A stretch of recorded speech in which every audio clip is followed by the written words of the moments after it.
Hi, it's Gil Robles, drawing on Sketchbook, formerly known as Sketchbook Pro or Autodesk Sketchbook Pro. And I'm testing out a brush today.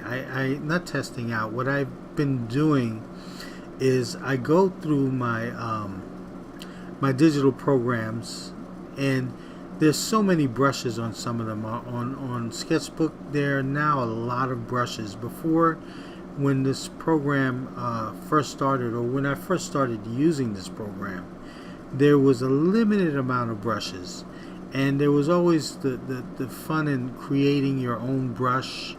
There's, Sketchbook Pro had the do-it-yourself brush, which Sketchbook still has, but they also introduce a ton of brushes. There's a big library of all these different kinds of brushes that are available now, and it's like hard to get through all of them because you find the brushes that you like, and you kind of get used to that, and that's all you use.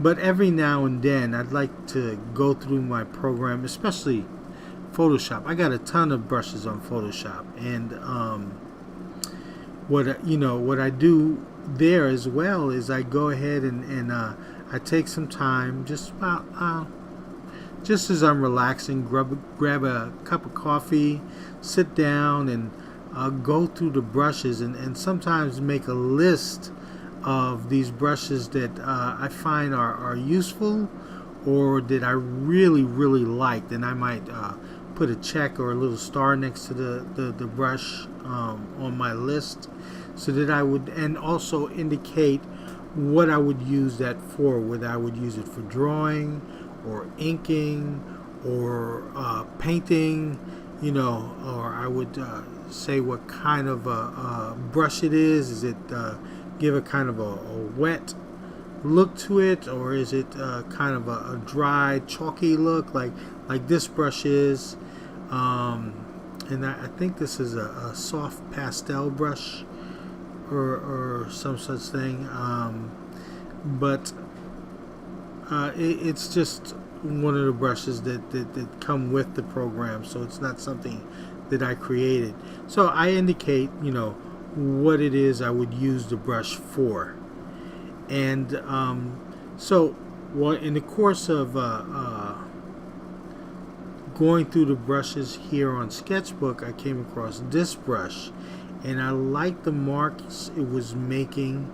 I like I think it was trying to mimic either charcoal or pastel. I think this is more of a charcoal brush, but I like the strokes it was making. You can go from thick to thin. The problem is that with these brushes, that they get really, how would I say, blurry, and it's you got to fight to get your edges, whether you want them to be blurry or you want them to be a little bit more sharp, like a razor sharp edge or whatever. So that's one of the things I can be aware of, because it shows, especially when you blow the picture up, and you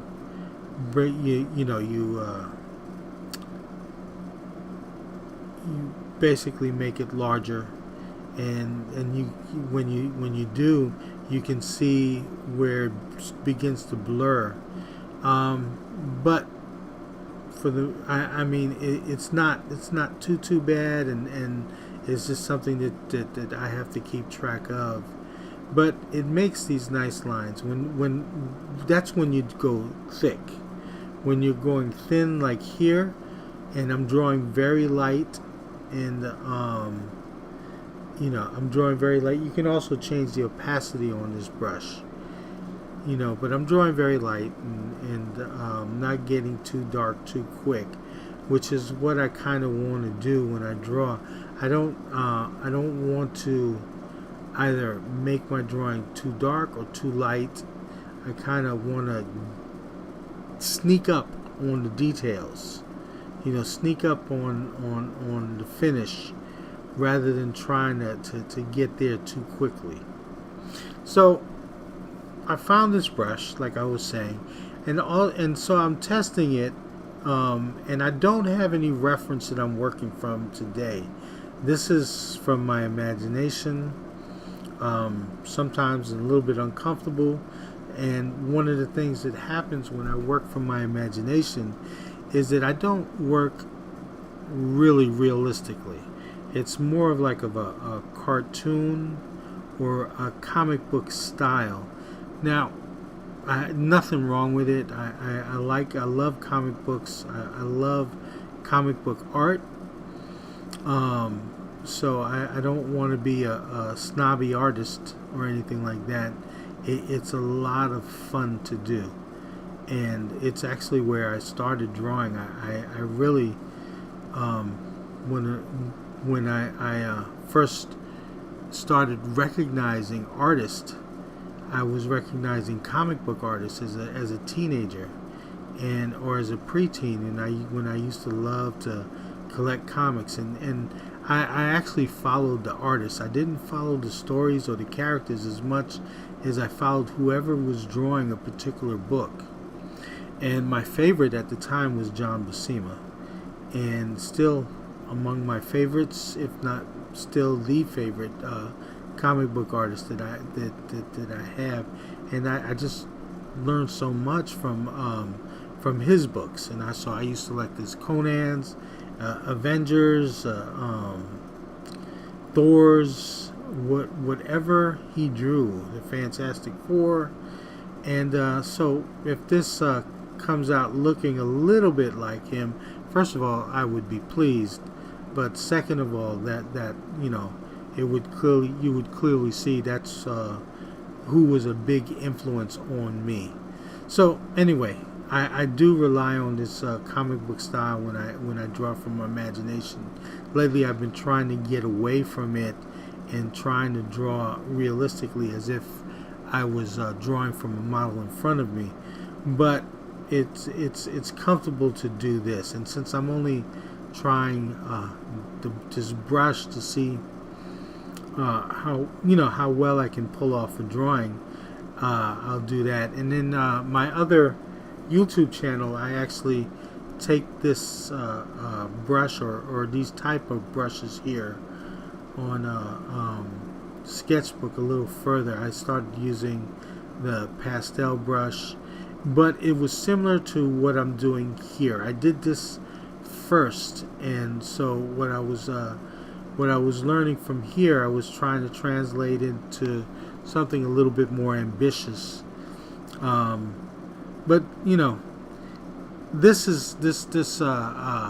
channel right here is supposed to be for basically sketching and sketching in real time, which is what this is. So I'm not trying to be too ambitious about it, or trying to go make a masterpiece out of this.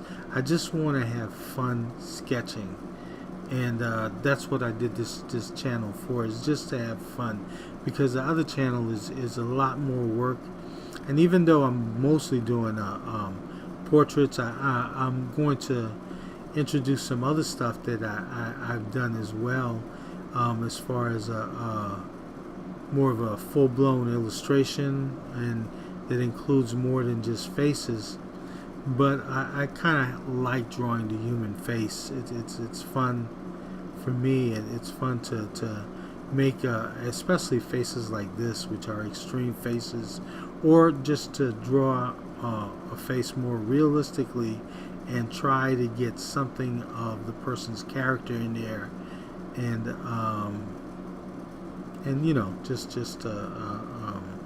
just do that. But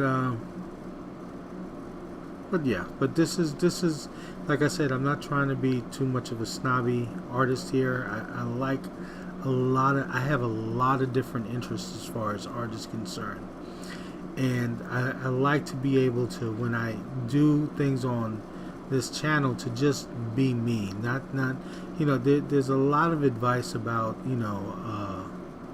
as an artist you need to present certain consistency in the images that you do, and that's all people want to see, and that's all well and good for a portfolio where I'm trying to get a job and I'm trying to show an art director what it is, or show an art director my work by showing him what or him or her what they're looking for. But as far as my YouTube channel is concerned, I can go ahead and share and delve into my many interests. I love comic book art. I love animation. These things I think are terrific. There was a point of time that I didn't want to be an animator, but it's a tremendous amount of work, and you don't get into doing as much detail as this. And there was a point in time where I wanted to be a comic book artist, and I still wouldn't mind doing it. But then there was a point in time where I started getting into other things, and I started looking at Sargent and Sorolla and Rembrandt and Velasquez and so forth, and those were my interests, and they took over for a while, and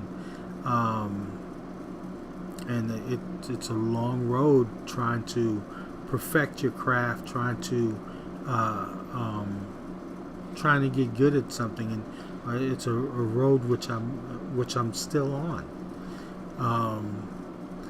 But in between that, it's like it's so different that sometimes I have to leave this behind and pursue something else, and it's a different way of thinking about making an image. But these things never leave me, and I love them, and I have so many interests. Excuse me.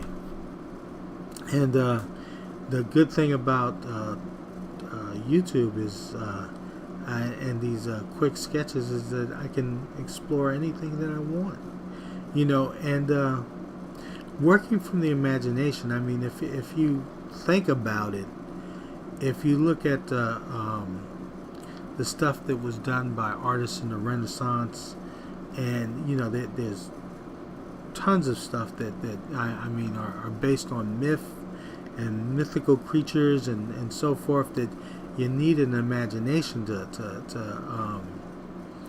to visualize that stuff. So it's to me, it's all similar.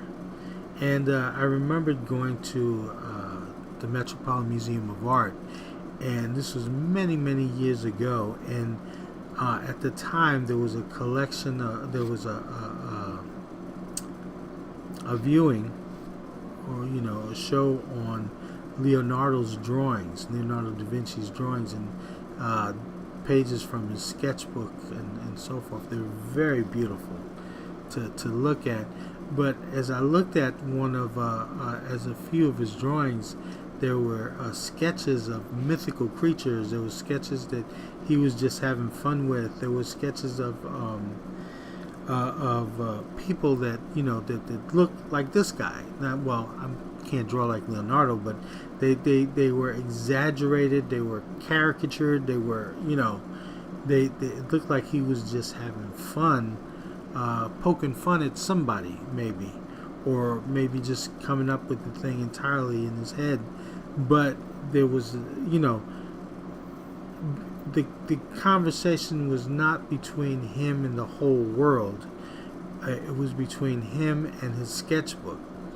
We eventually got to look at his sketchbook over time, but I'm sure that he didn't share that with everybody. It was just his sketchbook, his thoughts, his practicing, his whatever he uses a sketchbook for. And so this is my sketch channel. I make sketches that I think are fun. Now, I added, after I did the pencil sketch, I added a middle tone to this drawing, and I thought that I would cut around it with my eraser and separate the drawing from the background so that I could work on this drawing using not just black but white, going back and forth between the black, the white, and the gray, and to build up this image.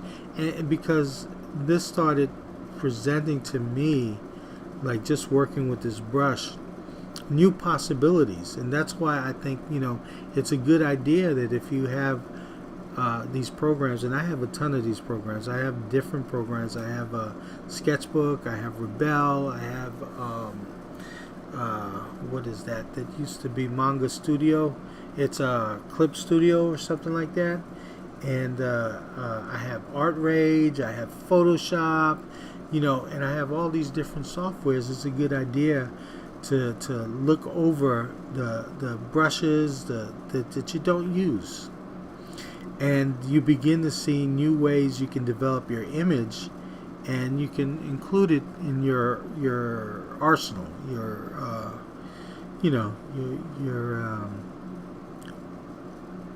your equipment, which is what I'm doing. So now I'm introducing white to this, but what I'm doing also is with this brush I'm able to lower the opacity, so the white is not too stark all at once. I can start building it up from there. And you know what, the thing about this brush, I think it is a charcoal brush, it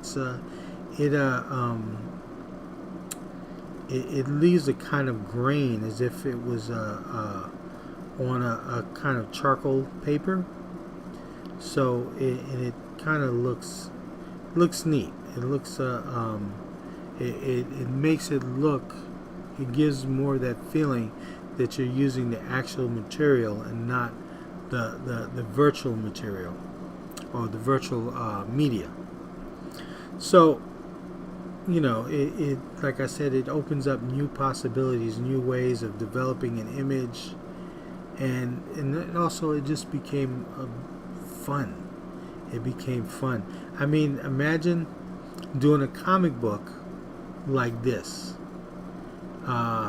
And you know what, I can remember looking at drawings by Joe Kubert where he employed something similar, and of course he wasn't using a computer. He was actually using the actual medium. But you can see even from here that grain that it's picking up, as if I was drawing on some kind of laid paper. So anyway, this is it's coming close to the finish on this, and this was something different for me because I was using a different brush than I would ordinarily use. Like I said, I get used to the brushes on Sketchbook, and I always go to the same brushes. It's good to take a break sometime and explore. And so I have pages of just sketches where I just practice with different brushes, and I get to do this, have fun. So I would put it out to you, if you have a lot of software, or even if you have only a few but you're used to certain types of brushes, spend some time just exploring the brushes and see what other possibilities that you might come up with that you hadn't thought about. Well, that's it. This is the finished drawing. I hope you enjoyed. Please leave any comments. Let me know what you think about my videos, what you would like to see, what you don't want to see, and so forth. And if you like it, please share or subscribe. Thank you. Bye-bye.